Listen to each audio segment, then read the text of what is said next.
बनने वाली अनोखी तीन बहनें। बहुत समय पहले की बात है। नीलकुट पहाड़ी के पास फूलों का एक बहुत बड़ा बगीचा था, जिसमें बहुत ही खूबसूरत फूल लगे हुए थे। लेकिन उस बगीचे में तीन फूल ऐसे थे जो बहुत ही बड़े और खूबसूरत लगते थे। उन फूलों की एक खास बात थी। उन फूलों पर तीन बहनें रहा करती थी, गुलाबी, लाल और पीली। और यह तीनों बहनें बहुत ही सुंदर और खूबसूरत थी, और वह कोई आम इंसान नहीं थी। इन तीनों के पास एक अनोखी शक्ति थी, जिससे कि वो अपने आप को फूलों में बदल लेती थी। गुलाबी और पीली बहनें थोड़ी सी नटखट और चंचल किस्म की थी, और वही लाल वाली थोड़ी सी शांत स्वभाव की थी। एक दिन जब गुलाबी और पीली बहनें फूल ना बन के बगीचे में खेल रही थी, तभी उस बगीचे से गुजर रहा बगीचे के मालिक की नजर उन दोनों बहनों पर जाती है, और यह देखकर बगीचे का मालिक गुस्से से उनके पास जाता है और कहता है, अरे तुम दोनों कौन हो और मेरे बगीचे में क्या कर रही हो? और मैंने तुम्हें पहले तो नहीं देखा यहाँ कभी। तुम लोग कहाँ से आई हो और क्या तुम मेरे बगीचे में फूल चुरा रही हो? अरे नहीं, आपको कोई गलतफहमी हुई है। हम यहाँ आपके बगीचे के फूल चुराने नहीं, बल्कि हम तो बस इन्हें देखने आए थे। हमने सुना है कि आपके बगीचे के फूल बहुत ही ज्यादा सुंदर और खुशबूदार हैं, इसलिए हम बस इन्हें देखने आए थे। अरे गुलाबी दीदी, इस बगीचे के मालिक ने तो हमें देख लिया है, और अगर किसी और ने भी हमें यहाँ देख लिया तो हम लोग मुश्किल में फंस जाएंगे। इसलिए हमें यहाँ से जल्दी से गायब होना होगा। दीदी, आप मेरा हाथ पकड़िए और अपनी जादुई शक्तियों को याद करिए, जिससे हम दोनों वापस से फूल में बदल जाएंगे, और इस बगीचे के मालिक ने जो भी देखा वो यह भी भूल जाएगा। दोनों बहनें तभी आपस में फूल में बदल जाती है और वापस अपनी बहन के पास चली जाती है। तभी उनकी बड़ी बहन उन्हें डांटते हुए कहती है, तुम दोनों कभी मेरी बात क्यों नहीं सुनती हो? और अगर आज तुम दोनों बहनें फंस जाती तो हमारा सच सबके सामने आ जाता और हम लोग मुश्किल में पड़ जाते। और तुम्हें पता है ना कि हमें उस गंदी चुड़ैल से बचकर रहना है, जिसने हमारी माँ को बेरहमी से मार दिया था, और अब वो हमारे पीछे पड़ी हुई है। और तुम लोग यूं ही अपना रूप बदलकर इधर उधर घूमती रहोगी तो वो दिन दूर नहीं कि वो गंदी चुड़ैल हम लोगों को पकड़ लेगी। हमें माफ कर देना दीदी, लेकिन हम क्या करें? हम लोग दिन भर एक ही जगह बैठे बैठे बोर हो जाते हैं। हमें बिल्कुल भी अच्छा नहीं लगता। क्या फायदा ऐसी शक्तियों का दीदी, जो हम और बच्चों की तरह खेल कूद भी नहीं सकते और अपने मन से कहीं घूम फिर भी नहीं सकते। मुझे नहीं रहना इस तरह। हाँ दीदी, मुझे भी ऐसे नहीं रहना। क्या हम अपने जादू का इस्तेमाल नहीं कर सकते? हमें क्या इन फूलों की तरह जिंदगी भर एक ही जगह रहना होगा? फिर हम में और इनमें फर्क ही क्या रह जाएगा? तुम दोनों मेरी बात क्यों नहीं समझती हो? मुझे पता है तुम दोनों को ऐसे रहना अच्छा नहीं लगता, लेकिन हमें कुछ समय तक ऐसे ही रहना होगा, समझी तुम दोनों? अपनी बड़ी बहन की बात मानकर वह दोनों कुछ समय तक अपना रूप नहीं बदलती है और ऐसे ही फूल बनी रहती है। तभी कुछ दिनों बाद उस बगीचे में एक गरीब लड़की आती है और उन सुंदर फूलों को देखने लग जाती है। तभी वहाँ उस बगीचे का मालिक आ जाता है और उस लड़की को फूल छूता देखकर उस पर चिल्लाने लगता है, ओए लड़की, तेरी हिम्मत कैसे हुई मेरे बगीचे के फूलों को हाथ लगाने की? साहब, आपके बगीचे में तो बहुत सुंदर सुंदर फूल है, तो उनमें से एक फूल मुझे भी दे दीजिए। मैं उसे अपने घर में लगाऊंगी और जब वो बड़े हो जाएंगे तो उन्हें बेचकर कुछ पैसे कमा लूंगी, जिससे कि मैं अपने छोटे भाई बहनों का पेट भर पाऊंगी। अच्छा, तो मैंने क्या ठेका ले रखा है तेरे भाई बहनों का, जो अपने बगीचे के फूल तोड़कर तुझे दे दूंगा? मुझे पता है यह फूल कितने महंगे हैं। इतनी खूबसूरत और महंगे फूल तूने कभी अपनी जिंदगी में देखे भी होंगे, इसलिए चुपचाप यहाँ से चली जा, समझ गई? बगीचे के मालिक की बात सुनकर वह लड़की वहाँ से निराश होकर चली जाती है। लेकिन जब बगीचे का मालिक उस लड़की को सुना रहा होता है तो यह देखकर लाल फूल बहुत ही दुखी हो जाती है, क्योंकि उससे किसी का दुख देखा नहीं जाता है। और वह तभी कहती है, ये इंसान ऐसे क्यों होते हैं? क्या इन्हें किसी का दर्द दिखाई नहीं देता? दीदी, थोड़े दिन पहले आपने ही तो हमसे कहा था कि हमें अपनी जगह से कहीं नहीं जाना और ना ही अपना रूप बदलकर किसी के सामने जाना होगा, वरना इससे हम मुश्किल में पड़ सकते हैं। और अभी आप ही कह रही हो कि आपको उसकी मदद करने जाना है। मुझे पता है मेरी प्यारी बहनों, लेकिन मुझसे उस लड़की का दर्द देखा नहीं जा रहा। उसे इस समय फूलों की बहुत ज्यादा जरूरत है और मैं उसे बस फूल देना चाहती हूँ। जिससे कि वो उन्हें बेचकर अपने भाई बहनों का पेट भर सके। लेकिन दीदी, ऐसा करने से अगर आप कोई मुसीबत में पड़ गई तो? तुम चिंता मत करो मेरी बहन, मैं बस उस गरीब लड़की को फूल देकर जल्दी वापस आ जाऊंगी। लाल फूल यह कहकर उस गरीब लड़की के घर के आंगन में जाकर लग जाती है और जब वह गरीब लड़की वहां पहुंचती है तो उसको अपनी आंखों पर विश्वास नहीं होता और वह अपने आंगन में इतनी खुशबूदार और सुंदर फूल देखकर हैरान हो जाती है और खुशी के मारे उसकी आंखों से आंसू आ जाते हैं और वह कहती है, हे भगवान, आपका बहुत बहुत शुक्रिया, आपने मेरी मदद के लिए मेरे आंगन में यह फूल उगाए हैं ना। यह बहुत सुंदर और खुशबूदार है, अब मैं इन्हें बेचकर अपने भाई बहनों का पेट भर सकती हूँ। तभी वह गरीब लड़की उन फूलों को तोड़कर बाजार में बेचने चली जाती है और यहाँ लाल फूल वापस से अपनी बहनों के पास आ जाती है और वह उस गरीब लड़की की मदद करके बहुत ही खुश होती है। और अब ऐसे ही लाल फूल रोज जाती और उस गरीब लड़की की मदद करती।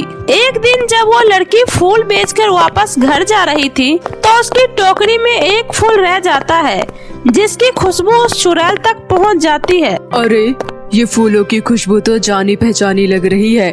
कब से इन फूलों की तलाश थी मुझे। कितना इंतजार करवाया है इस फूल ने मुझे, लेकिन आज मैं इन्हें छोड़ूंगी नहीं। पर ये फूलों की खुशबू आ कहां से रही है? तभी चुड़ैल की नजर उस लड़की की टोकरी पर पड़ती है। अच्छा, तो ये खुशबू इस लड़की के फूलों में से आ रही है। लेकिन इस लड़की को ये फूल कहां से मिला, मुझे पता लगाना होगा। तभी वह चुड़ैल उस लड़की के पास जाती है और उसे डरा धमकाकर उससे पूछने लगती है, ए लड़की, रुक और सच सच बता, ये फूल तुझे कहां से मिला?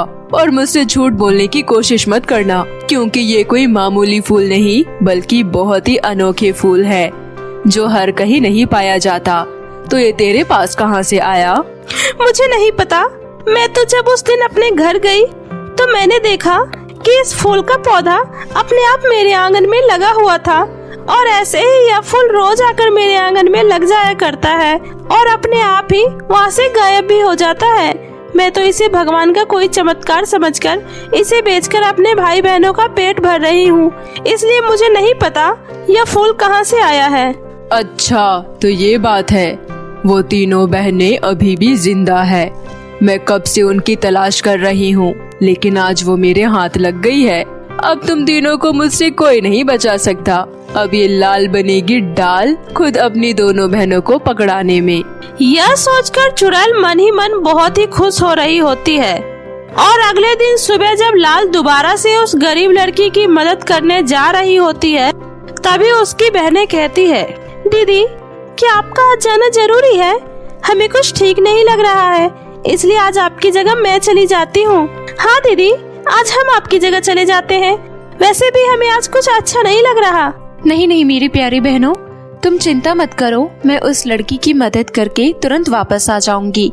और अगर आज मैं नहीं गई तो वो अपने भाई बहनों का पेट कैसे भरेगी, इसलिए मुझे जाना होगा। और तुम लोग मेरी चिंता मत करो, मैं शाम होने से पहले ही घर लौट आऊंगी।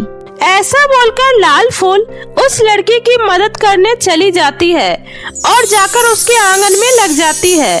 तभी वह चुड़ैल वहाँ आ जाती है और उस लड़की को ढाल बनाकर लाल फूल से कहती है, अरे लाल फूल, मुझे पता है तुम कौन हो, इसलिए चुपचाप अपने असली रूप में आ जाओ, वरना ये लड़की अपनी जान से हाथ धो बैठेगी।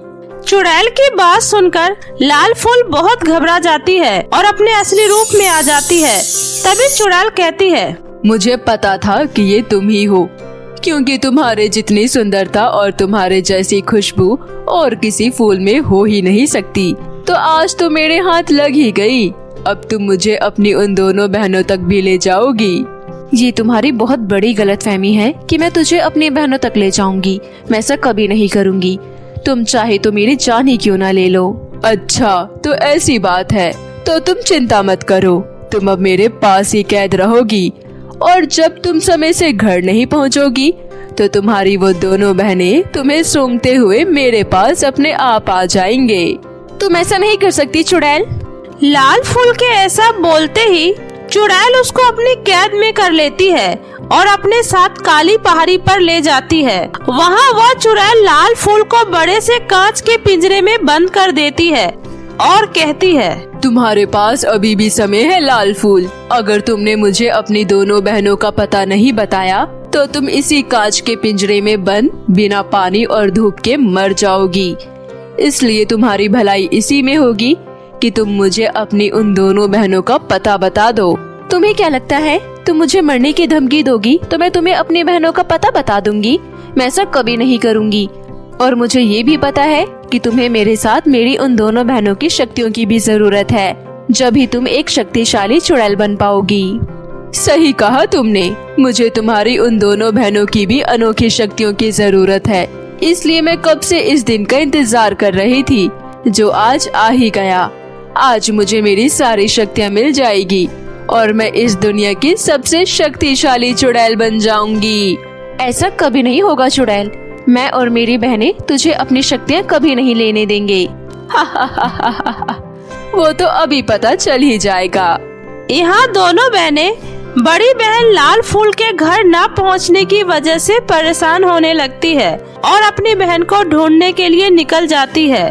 तभी वो अपनी बहन को ढूंढते ढूंढते काली पहाड़ी तक पहुंच जाती है और देखती है कि उस चुड़ैल ने लाल फूल को कांच के पिंजरे में बंद कर रखा है। तभी वो कहती है, मुझे तो पहले ही लग रहा था कि दीदी को इस चुड़ैल ने ही पकड़ा होगा। उस चुड़ैल की इतनी हिम्मत। हाँ दीदी, आप सही कह रही हो, इस चुड़ैल ने तो अब हद ही कर दी। आज तो इसे सबक सिखाना ही होगा और आज हम अपनी शक्तियों का सही इस्तेमाल भी करेंगे। यह बोलकर गुलाबी और पीली फूल उस चुड़ैल के पास जाती है और कहती है, ओ चुड़ैल, तुम्हारी हिम्मत कैसे हुई हमारी दीदी को पकड़ने की? और अगर तुम में हिम्मत है तो तुम हमसे मुकाबला करो और छोड़ दो हमारी दीदी को। आखिर तुम दोनों बहनें आ ही गई। इसी का तो मुझे इंतजार था। अब तुम दोनों को भी मैं तुम्हारी बहन की तरह कैद कर लूंगी और फिर तुम तीनों की शक्तियाँ मेरी हो जाएगी। तुम ऐसा कभी नहीं कर पाओगी चुड़ैल। ऐसा बोलकर गुलाबी और पीली फूल अपनी शक्तियों से चुड़ैल के सारे साथियों को मारने लगती है और अपनी बहन को भी पिंजरे से आजाद कर लेती है। तभी चुड़ैल कहती है, तुम्हें क्या लगता है तुमने मेरे साथियों को हरा दिया तो तुम लोग मुझसे भी जीत जाओगी? मैं तुम लोगों को अपनी शक्तियों से हरा दूंगी और फिर से तुम्हें कैद कर लूंगी। दीदी, आज हम तीनों को अपनी शक्तियों को एक करना ही होगा और एक होकर इस चुड़ैल का सामना करना होगा। और आज हम इस चुड़ैल को दिखा देंगे कि एकता में कितनी शक्ति होती है।